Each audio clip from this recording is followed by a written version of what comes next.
Gordy is a Syrian Kurd who lives in Austria, and he's desperate to get his parents to safety. They are trapped in the forest between the Belarusian and Polish borders with little food or water. His parents are among thousands of migrants from the Middle East and Africa seeking to enter Poland, a country in the European Union, from Belarus.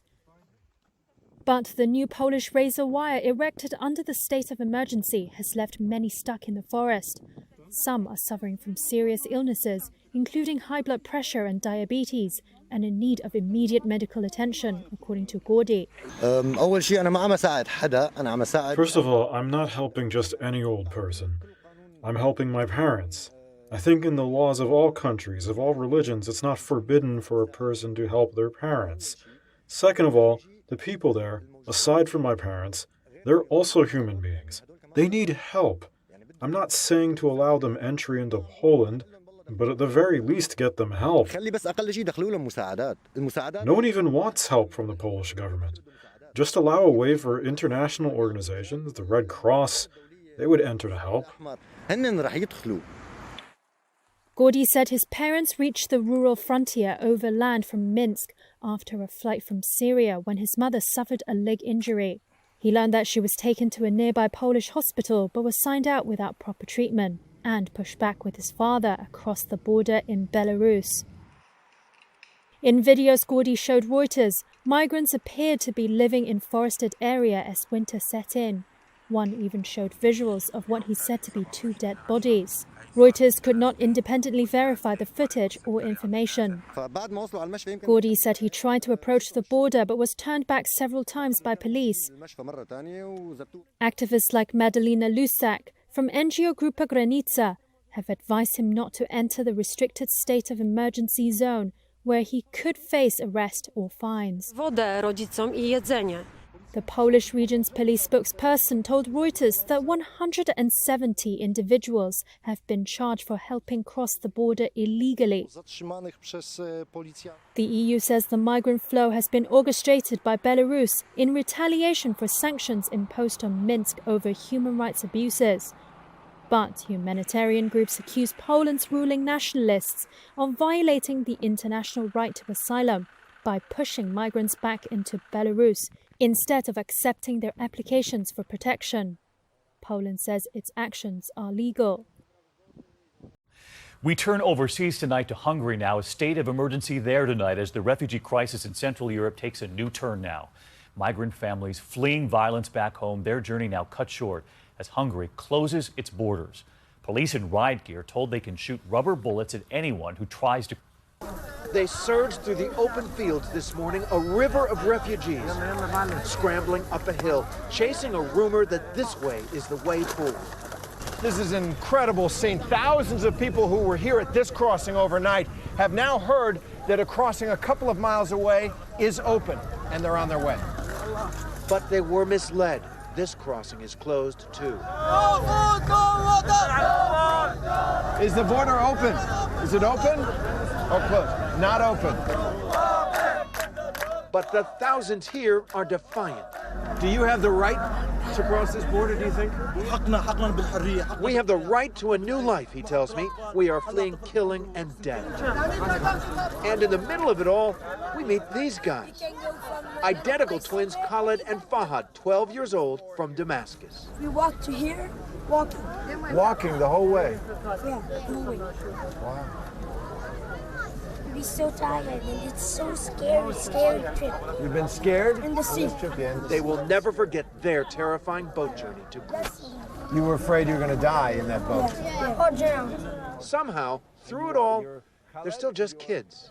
Khaled and Fahad and their family crossed into Hungary today and asked for asylum. And they were put in a camp. David? Terry Moran tonight. Terry.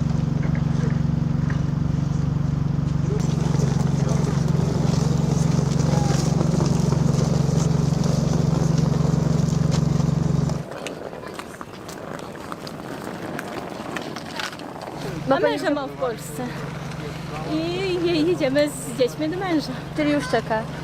Tak, już on z dziećmi jest. A jak sytuacja tam na Ukrainie? No na razie jeszcze nie jest tragicznie, ale jest strasznie spać, bo Самоліти літають, невідомо, що чекати. Страх для дітей, діти ще боять. Забрати родину – це для мене зараз головне. Мушу забрати родину і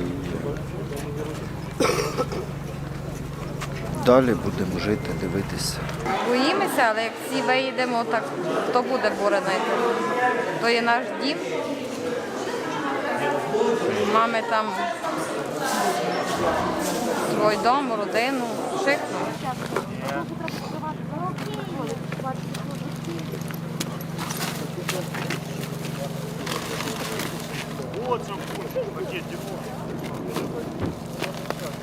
From suffering, I think for kids, because there was so many little kids and it was freezing outside. I had to stay all night outside, so just I can pass from the first border to the second border, third border.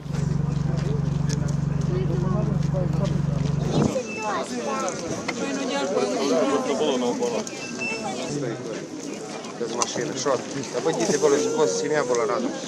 Pomáhame registrovať ľudí, ktorí prichádzajú, takí, ktorí majú záujem o odvoz alebo ubytovanie, tak ich pomáhame registrovať a spájať ich s inými dobrovoľníkmi, ktorí prichádzajú sem na hranici, často napríklad aj z Česka, z iných častí Slovenska, a ktorí potom ich dokážu odviesť ďalej podľa toho, kam potrebujú. Tá situácia sa každou hodinou ako keby zhoršovala, čo sa týka počtu ľudí. Postupne začína tá štruktúra tých utečencov, vlastne vojnových utečencov, meniť na ľudí, ktorí sú bez auta, bez finančných prostriedkov, bez jedla, bez vybavenia.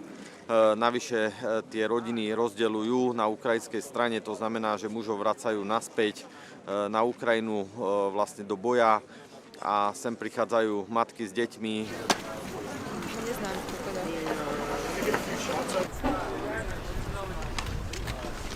Население, потому что очень страшно. Мы хотя бы думали, они как-то будут идти, ну там Луганск, там и до Киева так постепенно. Они окружили все. Невозможно даже выехать. Они даже не дают зеленый коридор для того, чтобы детей вывезти. Детей и женщин. Дальше.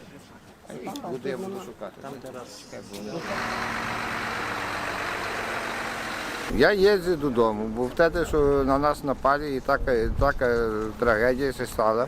І я мусив їхати додому. Яка бензі, така бензі. Але як то всі мовить, то я мислю, що бензі ліпий. Бо так, мислю, що дане рада. Я не впав. Так, в паніки і мислю, що даме ради, і бензин.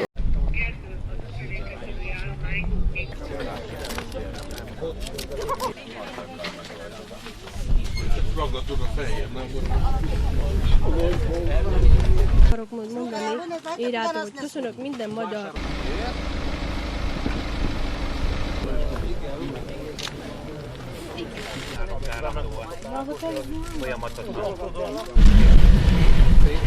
Na, azért amúgy, hogy nem kéne. Most meg eltűnt.